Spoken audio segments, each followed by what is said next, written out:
PVR cinemas നമ്മളൊക്കെ ഒരുപാട് കേൾക്കാറുള്ള ഒരു മൾട്ടിപ്ലക്സ് ബ്രാൻഡിന്റെ പേരാണ്.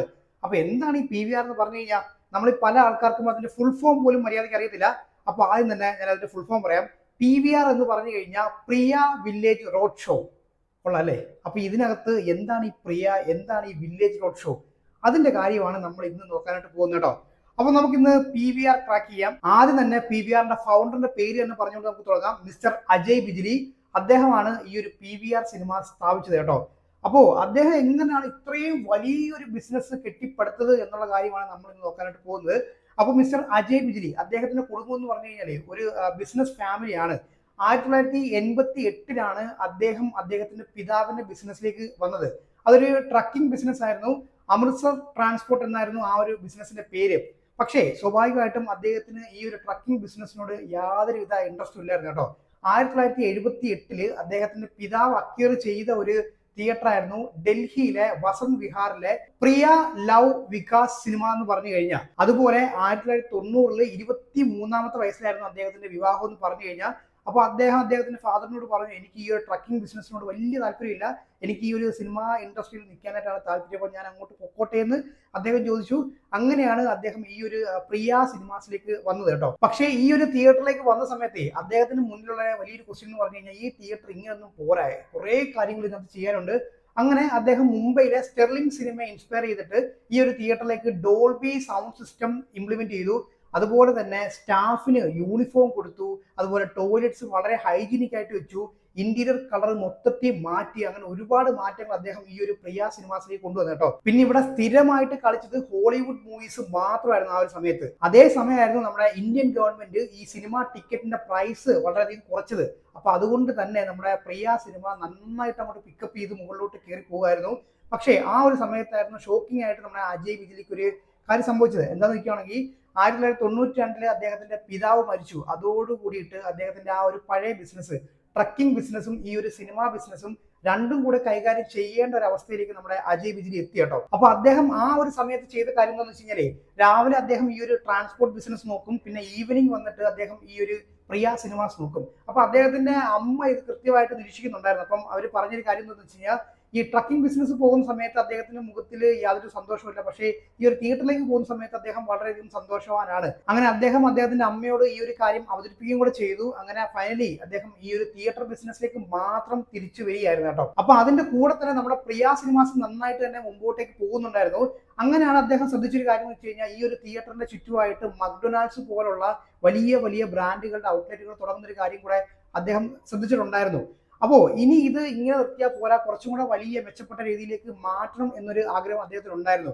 അങ്ങനെയാണ് അദ്ദേഹം ഈ ഒരു മൾട്ടിപ്ലക്സ് എന്ന് പറഞ്ഞൊരു ആശയത്തിലേക്ക് എത്തിയത്. അദ്ദേഹം വിദേശത്തൊക്കെ ഈ ഒരു മൾട്ടിപ്ലക്സ് മോഡൽ കണ്ടിട്ടുണ്ട്. അപ്പൊ അതെന്തായാലും ഇന്ത്യയിലേക്ക് കൊണ്ടുവന്നു കഴിഞ്ഞാൽ നമ്മുടെ ഇന്ത്യൻ കസ്റ്റമേഴ്സും ഇത് ഏറ്റെടുക്കും എന്നൊരു വിശ്വാസം അദ്ദേഹത്തിനുണ്ടായിരുന്നു. അങ്ങനെ അദ്ദേഹം ഇത് മെച്ചപ്പെടുത്താനായിട്ട് തീരുമാനിക്കുമായിരുന്നു. പക്ഷെ അതിന് വലിയ രീതിയിലുള്ള ഒരു ഫണ്ടിന്റെ ആവശ്യകത ഉണ്ടായിരുന്നു. അതിന് അദ്ദേഹം ചെയ്തൊരു കാര്യം എന്താണെന്ന് വെച്ച് കഴിഞ്ഞാൽ, ഓസ്ട്രേലിയൻ കമ്പനി ആയിട്ടുള്ള വില്ലേജ് റോഡ് ഷോ എന്ന് പറഞ്ഞൊരു കമ്പനിയെ പറ്റി അദ്ദേഹം അറിഞ്ഞു. അദ്ദേഹം ചെയ്തൊരു കാര്യം എന്ന് വെച്ച് കഴിഞ്ഞാൽ, ഈ ഒരു വില്ലേജ് റോഡ് ഷോ എന്ന് പറഞ്ഞ കമ്പനിയുടെ MD നേരിട്ട് പോയി സംസാരിച്ചു. അങ്ങനെ അവരൊരു ഡീലിലേക്ക് എത്തുമായിരുന്നു. 60-40% ആ ഒരു ഡീൽ അവർ ഉറപ്പിച്ചത്. അതായത് 60% ഷെയറും നമ്മുടെ പ്രിയ എന്ന് പറയുന്ന ആ ഒരു കമ്പനിയുടെ അണ്ടറിലാണ് വരുന്നത്. ബാക്കി 40% നമ്മുടെ ഈ ഒരു വില്ലേജ് റോഡ് ഷോയുടെ അണ്ടറിൽ വരും. അങ്ങനെയാണ് നമ്മൾ ഇന്ന് ഈ കാണുന്ന PVR എന്ന് പറഞ്ഞ ഒരു ബ്രാൻഡ് ജനിച്ചത് കേട്ടോ. പ്രിയ വില്ലേജ് റോഡ് ഷോ.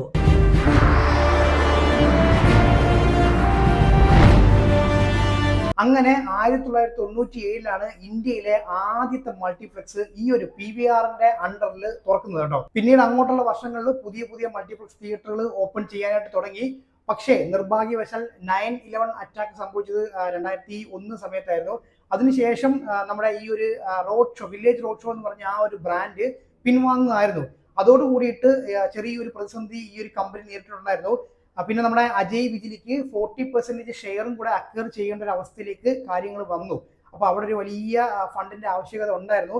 ആ ഒരു സമയത്താണ് നമ്മുടെ ICICI 80 crores rupees ഈ ഒരു കമ്പനിയിലേക്ക് ഇൻവെസ്റ്റ് ചെയ്തത്.